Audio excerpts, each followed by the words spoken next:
Your Steve Jones Show podcast will start shortly. The Steve Jones Show podcast is sponsored by Brewers Outlet, your beverage supermarket on Reagan Street in Sunbury.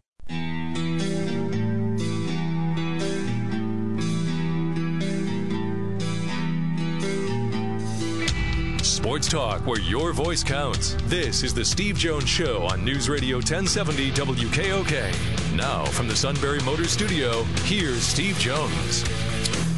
Today's show brought to you by Brewers Outlet, Reagan Street in Sunbury, the beverage supermarket, imports, domestics, microbrews, best selection of beer anywhere. There's specials between now and Tuesday. Shinerbach, 12-pack bottles, $12.95. Pacifico, 12-pack cans, $9.95. Wine coolers, water, soft drinks, snacks. They roast their peanuts fresh and out every day. And the pickle bar, indeed, second to none, led by the Barrels and the Dills. We're in the Sunbury Motors studio. Sunbury Motors, 4th Street in Sunbury. Sunbury Motors, Kia routes 11 and 15 in Hummel's Wharf. Ross Tucker in a moment. But first, our play-by-play call today. Another big night for Alex Ovechkin. Kuznetsov off the wall for Wilson. Chara closing in. A collision of big bodies there. They rock one another as Ovechkin on the scene. Kuznetsov as well. Wilson center shot. Score! Alexander Ovechkin netting his league-leading 31st of the year. A pretty setup. And in tight, the Caps captain goes top shelf to regain the lead at 2-1. And the Caps won it 4-2 last night. Very pleased to be joined now by Ross Tucker, host of the Ross Tucker Football Podcast. He's from The Athletic. He'll be the field reporter for Westwood One on the Saints-Eagles game that you'll hear here at WKOK beginning at 4:40. Ross, how have you been? It's great to hear you again.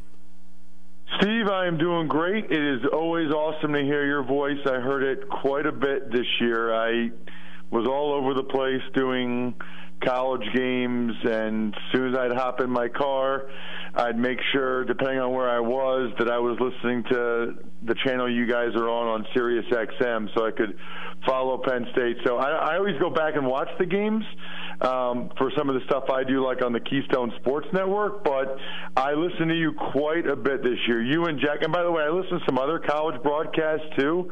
Wow, you and Jack are a lot better than a lot of the other guys that are out there.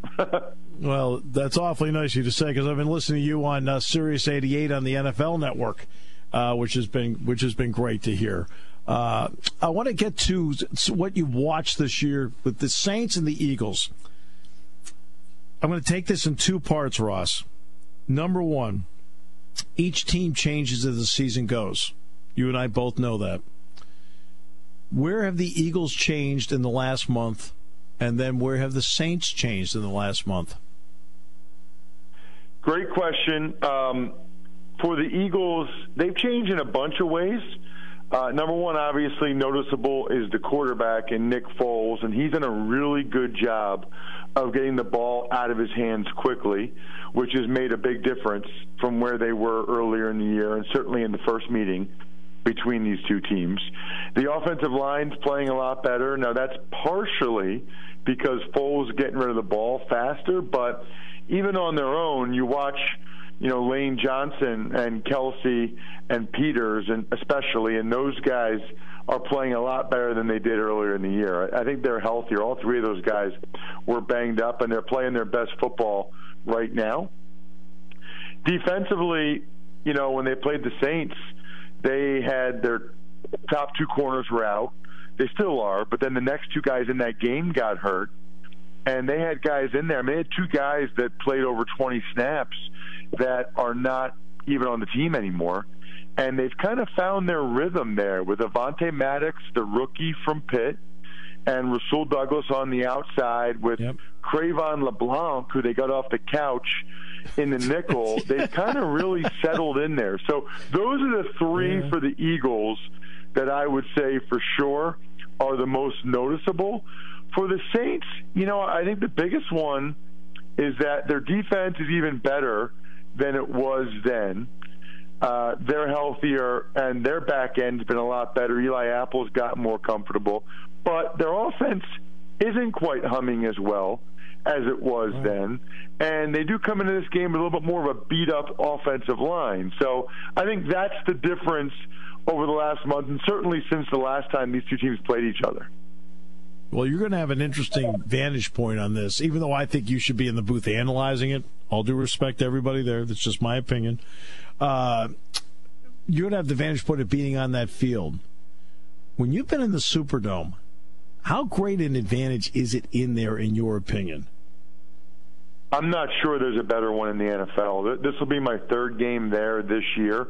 I was on the sideline the night where Brees broke the touchdown record. I was in the booth on Thanksgiving, and I don't know that there's another stadium like it.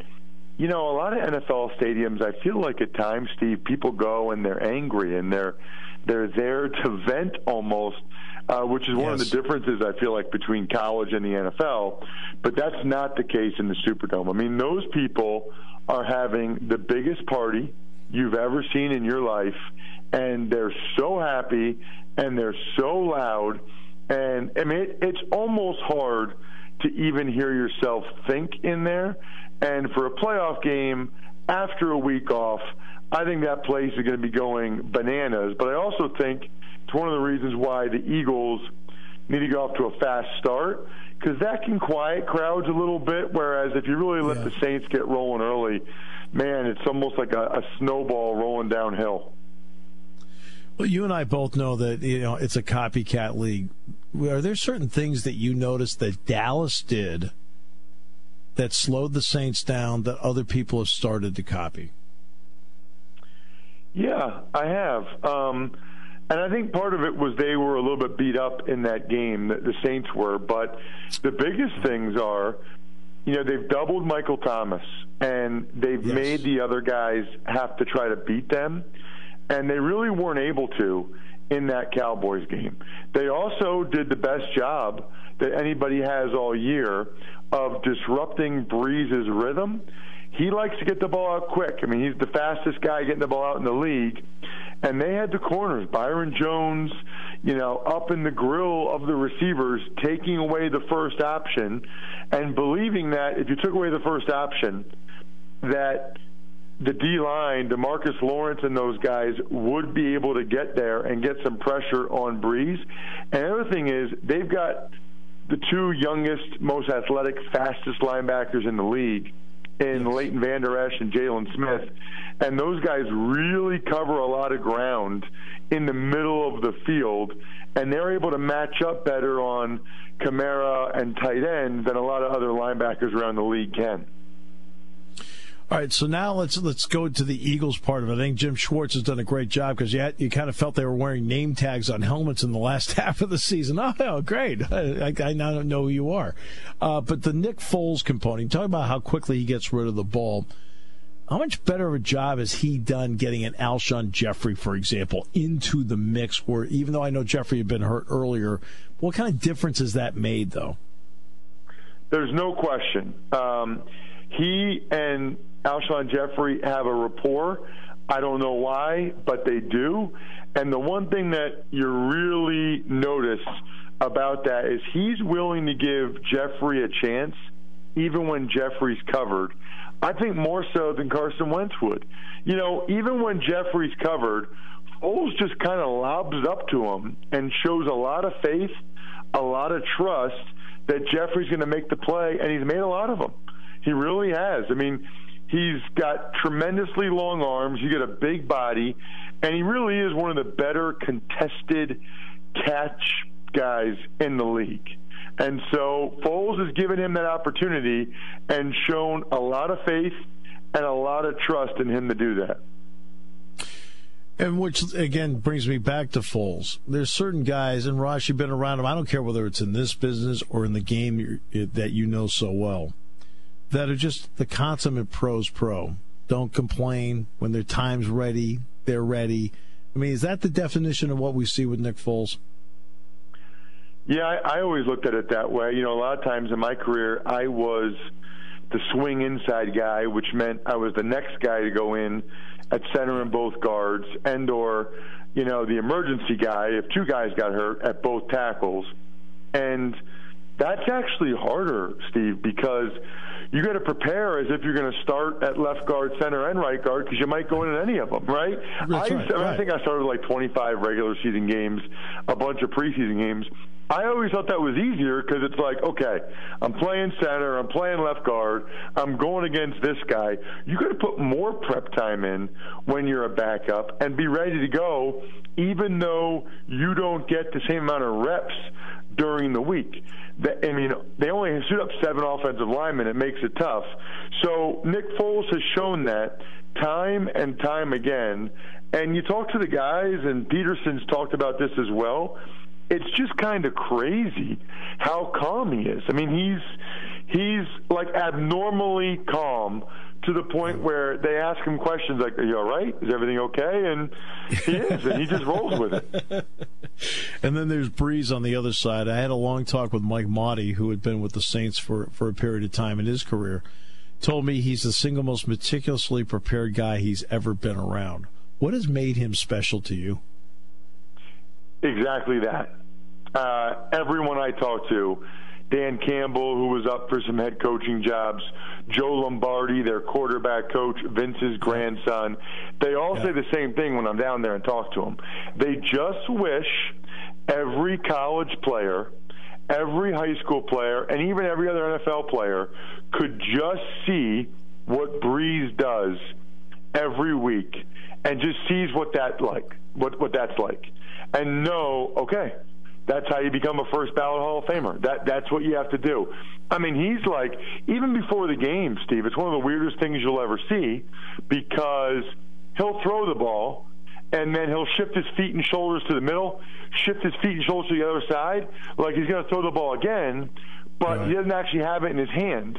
But he's going through his progressions and where he would be looking on those plays, even though there's nobody there. I mean, the first time he did it, I thought he hurt something. You know, I was like, oh, Breeze is hurt, but he's not. That's just what he does. Yeah.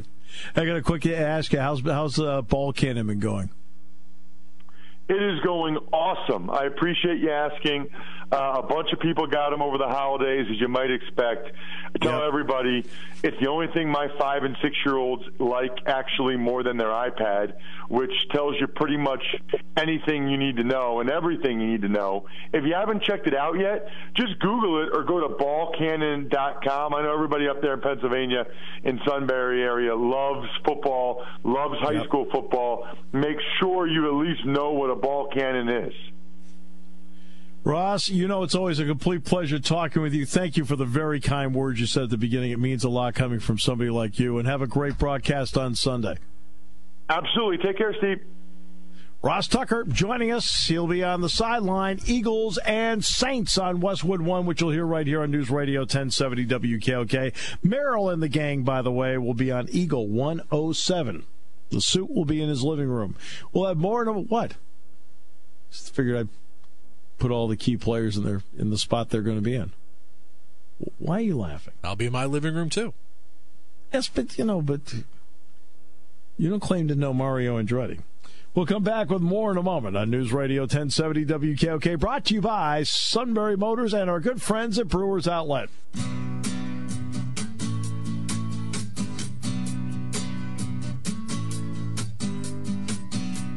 What is the Chief, Dave Ritchie, play a mean guitar or what? Pretty good, huh? I'm impressed. Impressed. Right here, too. Is he there? Chief not here. No, not yet. Oh, because, I would have talked to him because it would give him the first chance to talk on the air in 3 months.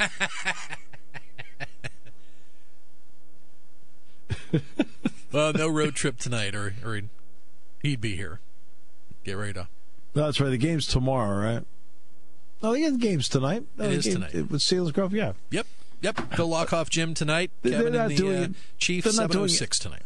They're not doing any Periscope, Instagram, Facebook thing or anything tonight? Or? Not sure. They may do a with this being the the rivalry game for both teams. They may do a little 5-6 minute Facebook Live thing. May do something after 6:30. It's possible. Not out of the realm of possibility. A lot of things are possible. True.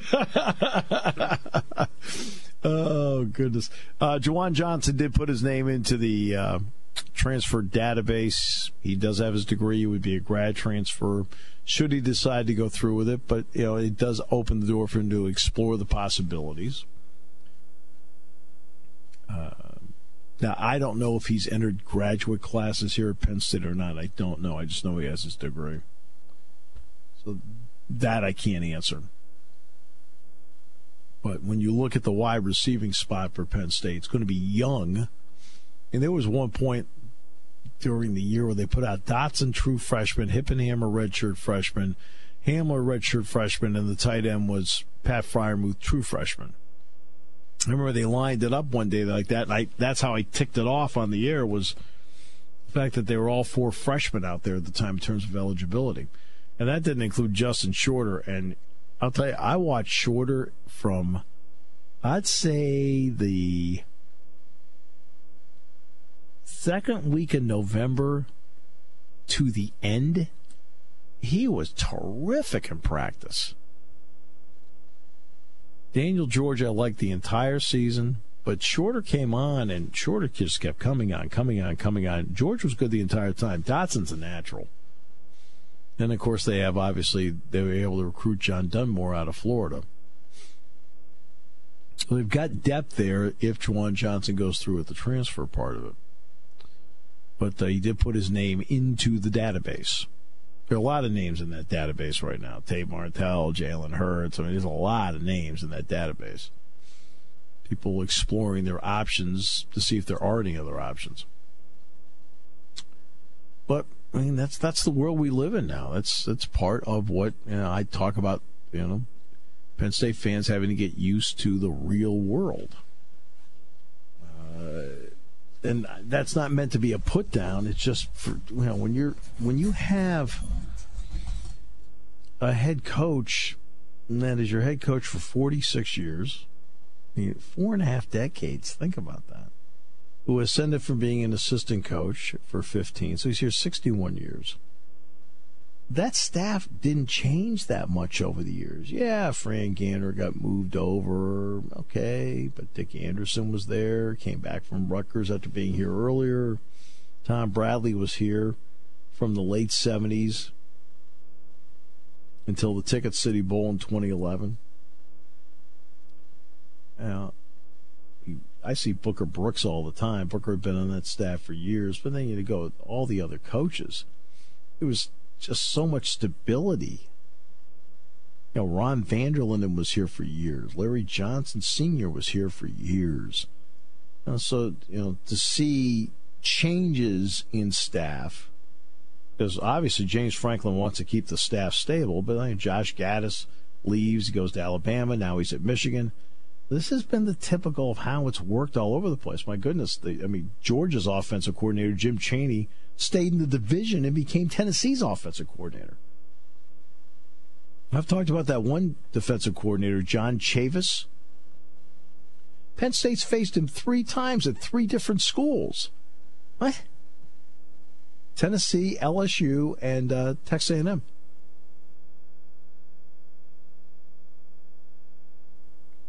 That's the way it is.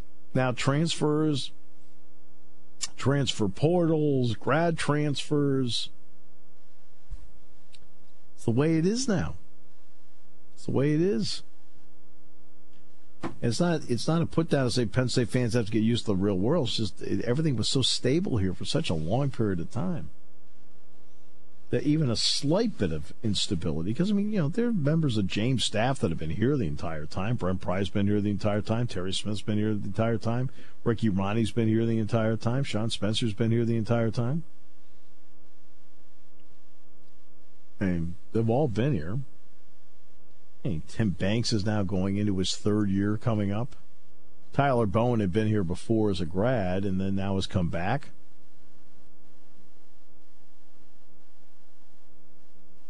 So he's done what he can to keep the staff stable.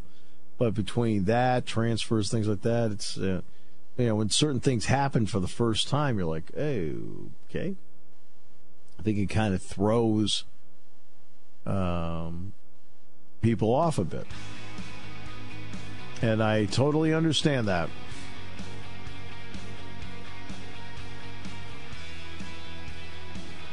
Well, last week was an absolute disaster for one member of our elite picking team. I wonder who that might be. To that person's credit, they got everything wrong. Again, our disclaimer. Don't take what we say to heart. I don't want to be responsible for anybody's financial loss. Today's show brought to you by Brewers Outlet, Reagan Street in Sunbury. On News Radio 1070 WKOK. Sunbury Motors Hyundai has the brand new Hyundai you deserve with savings of over $7,000. Buy a $25,000 2018 Santa Fe for only $18,259. That's a savings of over $7,000. A 2018 Hyundai Elantra is discounted to an unbelievable $14,810. Sunbury Motors Hyundai has a 2018 Santa Fe Sport that was $34,890 and now only $28,840. Hyundai comes with America's best 10-year, 100,000-mile powertrain warranty. No matter what size SUV you're looking for, Sunbury Motors has it. 2019 Hyundai Konas, only $23,210. 2019 Hyundai Tucson, only $26,110. 2019 Santa Fe's, only $26,775. And the 2019 Santa Fe XL starts under $30,000. Now is the time to get the new Hyundai you deserve from Sunbury Motors Hyundai in the North 4th Street Auto Plaza, Sunbury.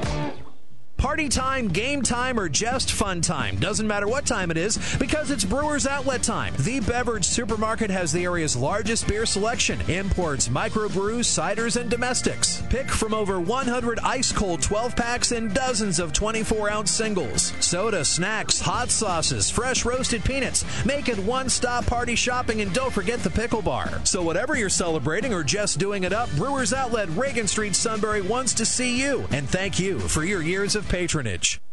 Taking your calls at 800-795-9565. This is the Steve Jones Show on News Radio 1070 WKOK. Now from the Sunbury Motors Studio, here's Steve Jones.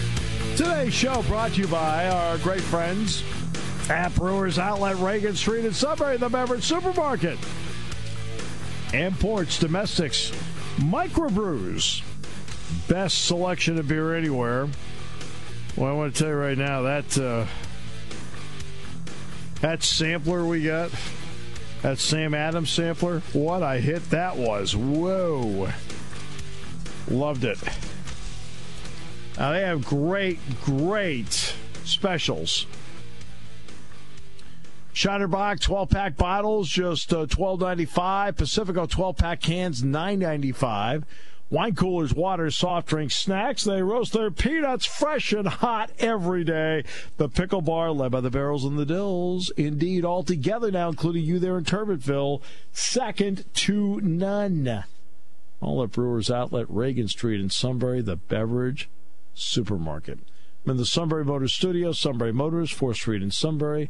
Sunbury Motors Kia, routes 11 and 15 in Hummel's Wharf. Now, of course, earlier in the week we had Ricky Ricardo, whose call of the Cody Parkey field goal of no senor, went viral. He was awesome to have on the show.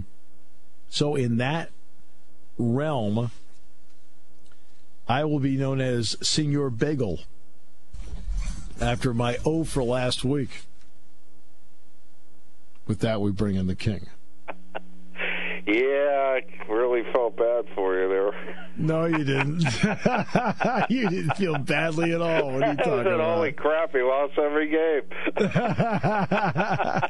I'm telling you right now, there are a lot of questions as to who actually should be hosting the show. That's funny, man. I wasn't fine. I really did. Nah. But, no, you didn't feel badly for me. What are you talking about? Come here, Rick. I told Claire, I said, holy crap, he didn't get one right. Well, who am I? I'm still in last place. So what's up? How you been? I got back at 3 this morning. I got to bed at 3:45 from Nebraska. Man, you got to stop partying all night. It's not good. Well, I know. I'm. You know, it's just like, look, okay. Everybody have fun tonight. Everybody Wang Chung tonight. Was that Fraser Crane? And when Fraser Crane comes into the bar, cheers. He said, "I was listening to one of those songs on the radio." He said that sums up the night. Well, it's true. I mean, I have this vision of you, the only guy in the bar, just sitting there staring at the TV. I went 0-5. I can assure you, I actually wasn't thinking that. I know. Who cares? Hey, you pick them as you see them. So. I don't even know what I saw. And the funny thing was, as I'm sitting there and I'm rooting for the Chargers to win, and I'm rooting for, let's see, well, I was rooting for Seattle to win. They're against the Cowboys. Let's see, what were the other games? I can't remember what games. The Colts. Oh, the Colts and the Texans. I was rooting for the Texans in that one. What was the other one? Kansas City Chargers. Last week you had the Texans, Seahawks, Ravens, and Bears. Yeah. I was actually rooting for the Eagles to win. It's like I just didn't see them beating the Bears in Chicago. So. And that was a bizarre game. How about that? The doink. Wow. That's why. Claire could care less. I said, no, you got to watch this. So I rewound it. And I said, now they're lining up the kick, and boom, he kicks it right down the middle. She goes, it's good. I said, no.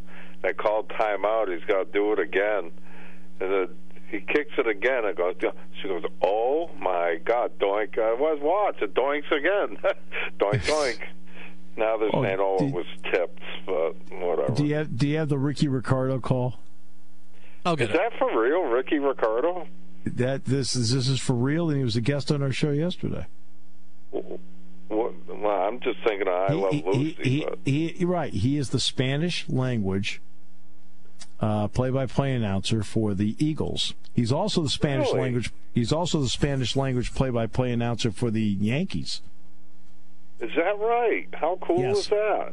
Yeah, no, he's very, very good. Yeah. But his call has gone viral, and there's a good reason why. I'm asking Sean. Doink? Oh no, doink in Spanish. No, you've got to hear this. This is really, really good. Okay. I don't know if Sean probably has it in the database there. Here we go. Here it is. La temporada está en el pie de Cody Parkey. 43 yardas. El snap. Le mete el pie. Distancia, dirección. Le dio el poste. ¡No! ¡Falló! ¡No, señor! ¡No, señor! ¡No, señor! ¡No, señor! ¡No, señor! ¡No, señor! Los Eagles se van con la victoria. ¡Ay, papá! ¡No, señor! ¡No, señor! Chicago, Chicago. Nos vamos para New Orleans. Filadelfia gana el partido. Le dio al poste. Y falló. Parkey falló. Los Eagles ganan el juego. ¡Ay, papá! Wow. I understood every word he said. Wow. No, sir. No, sir. Yeah. Wow. Yeah, no, and we had him on the show yesterday. He was great. Yeah. Or I guess Wednesday we had him on? That was Wednesday, yes. Yeah, Wednesday. Yep. Yeah. Wow. I like the Eagles. St. Nick. He's doing great stuff, man. He's doing some great stuff. No, I mean, it's not complicated. He takes what the defense gives him. That's it. He doesn't try and do anything crazy. He just takes what they give him. And before you know it, you're losing. And he doesn't turn the ball over. So that's a good combination to win. What would happen if after this whole season of everyone making fun of the NFC East and how bad it was, if that was a championship game, the Cowboys and Eagles? Yeah, it's possible. Absolutely possible. It's possible. There's no doubt about that. It is possible. They got good defenses, and they can run the ball. The Eagles can't run the ball real well, but it's fun.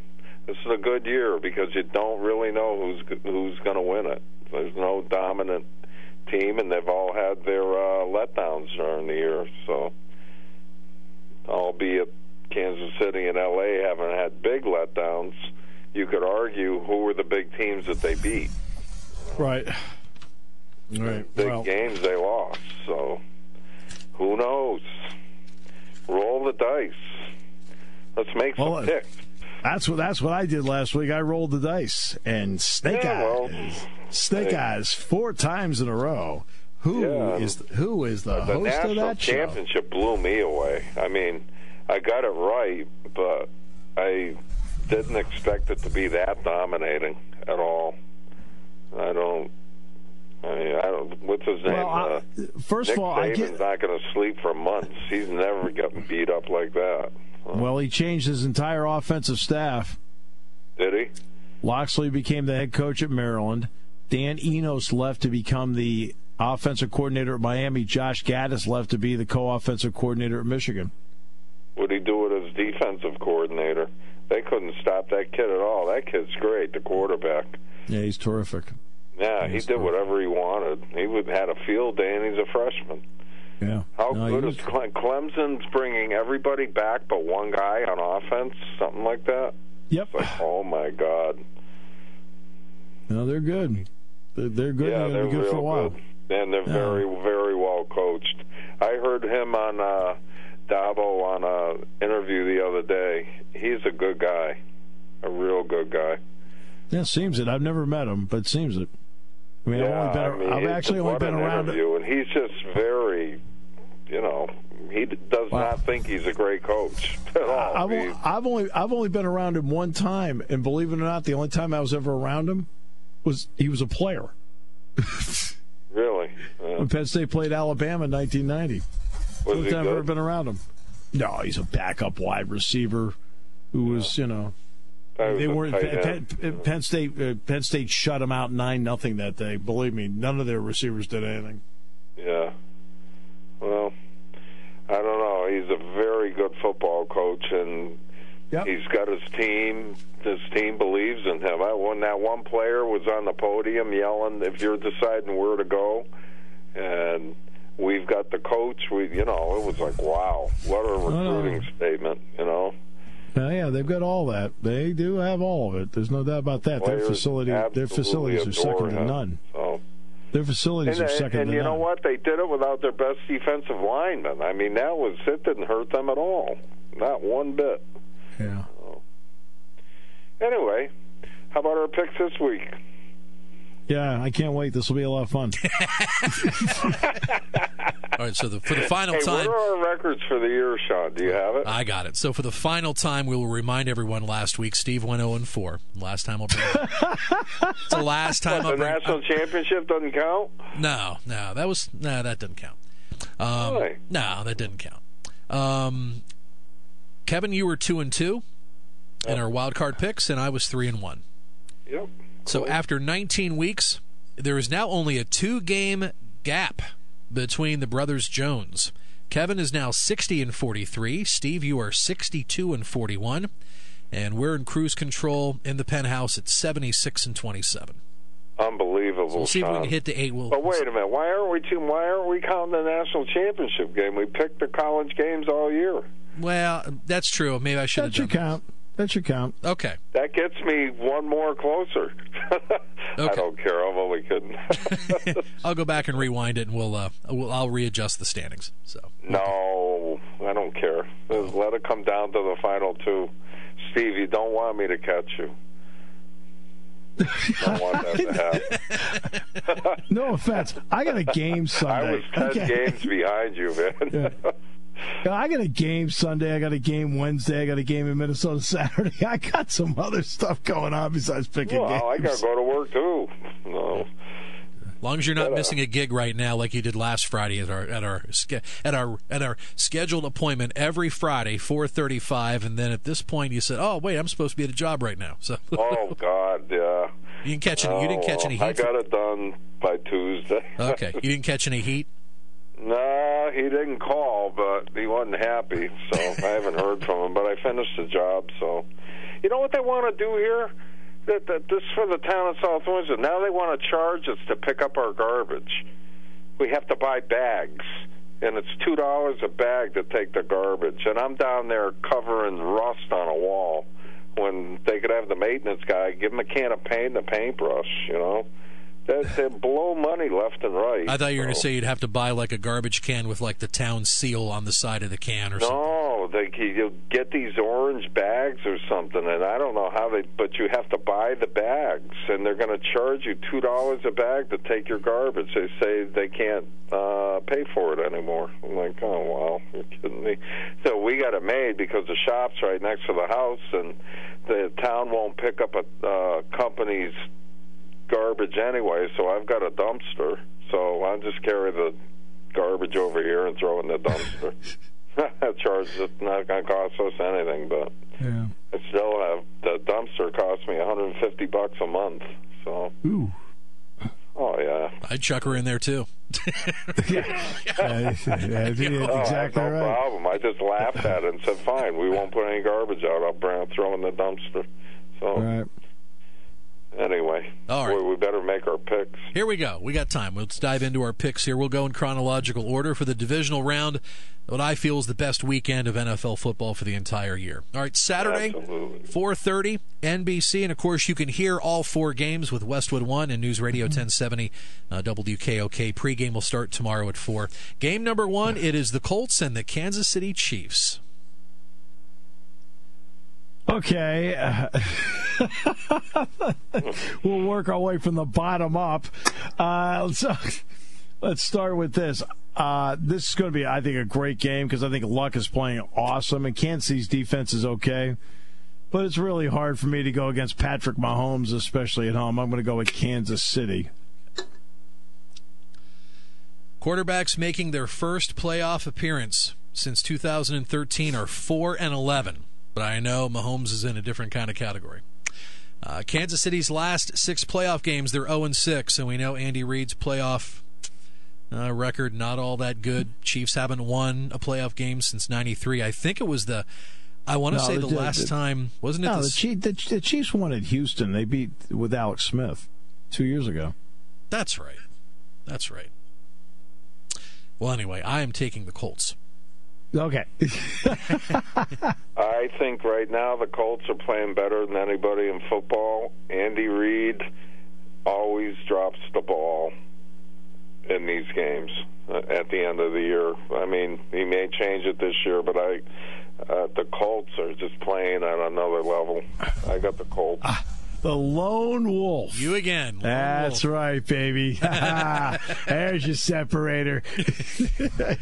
All right, the back end of the doubleheader tomorrow night, 8:15. They better win. Go ahead. Saturday night primetime, it's the Cowboys at the Coliseum. They get the Rams. It's going to be a great game because ever since Cooper Kupp got hurt, the Rams offense and Jared Goff in particular have really slumped. But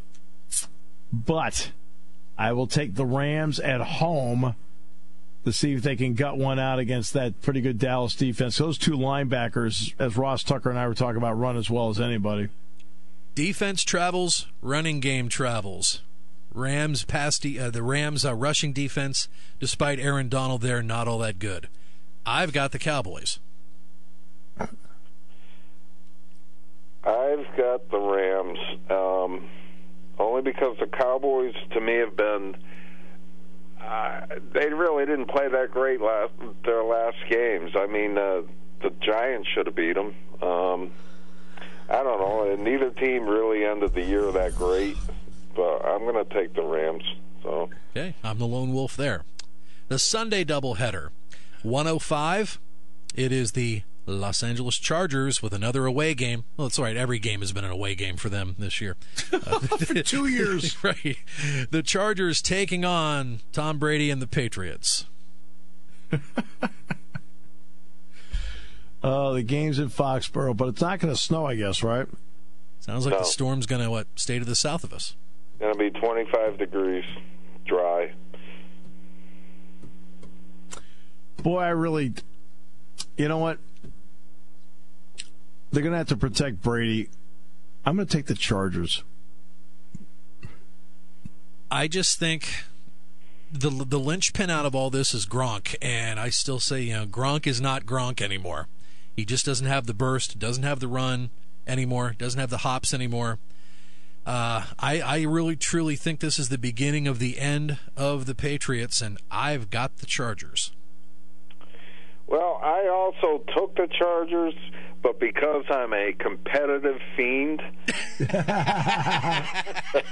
I need to get my butt out of last place. I'm crossing off the Chargers, and I'm going to take Tom Brady and the Patriots and hope maybe they can pull this out, because I think the Chargers are a better team right now. But I'm going to take the Patriots because you never know with Tom Terrific. The Patriots have not played well in a while, and I don't count beating the Jets and beating Buffalo. So, but I'll take the Patriots. At home. And the final game on Sunday, and of course you can catch the Eagles broadcast on Eagle 107 starting at 3, kickoff at 4:40, and we'll have the national coverage here on WKOK. The Eagles at the Dome to take on the number 1 seed in the conference, the Saints. I really want to pick the Eagles, but I'm going to pick the Saints. I just think playing there is a gigantic advantage. I know Drew Brees hasn't played for 3 weeks. He didn't play for 3 weeks. So it's going to be interesting to see how sharp he is, but I'll pick New Orleans. Yeah, I would think maybe the first couple of drives for both teams are going to feel each other out, shake the rust off. I just think the Eagles' secondary has just been susceptible enough. I just think Breeze and Michael Thomas, they're going to have a field day, and so I've got the Saints. I'm going for the juggler in second place, and I will go with St. Nick and the Eagles, because New Orleans also has not been playing well the last few weeks. And the Eagles? The Saints have not. No. I got the Eagles. So this is it, Steve-O. Well, this is actually the first question I asked Ross Tucker. I said, look, teams change as the season goes. Yeah. I said, in the last 6 weeks, where have the Eagles changed, but also where have the Saints changed? That's why I asked Ross that question. And that same team, they certainly weren't blowing people out. So, but that's why football is great. All right. Yeah, great bunch of games. Oh, I can't wait. Yeah, looking forward to it this weekend. Should be a lot of fun. Maybe I can win one. You will. Well, you're either going to blow me away or not. We all have goals. Best of luck to you. I'm just trying to win one. I know one thing for sure. We're not going to catch Sean. No, we're not going to catch Sean. No, King, you're to be commended. He broke all the records this year. Unbelievable job, This Sean. is the one. Unbelievable. This is the one segment where you didn't use the word epiphany. I'm proud of you. That's true. That's because he's 0 for epiphanies. You're listening to News Radio 1070 WKOK Sunbury. You can hear us anywhere in the world with the Sunbury Broadcasting Corporation app.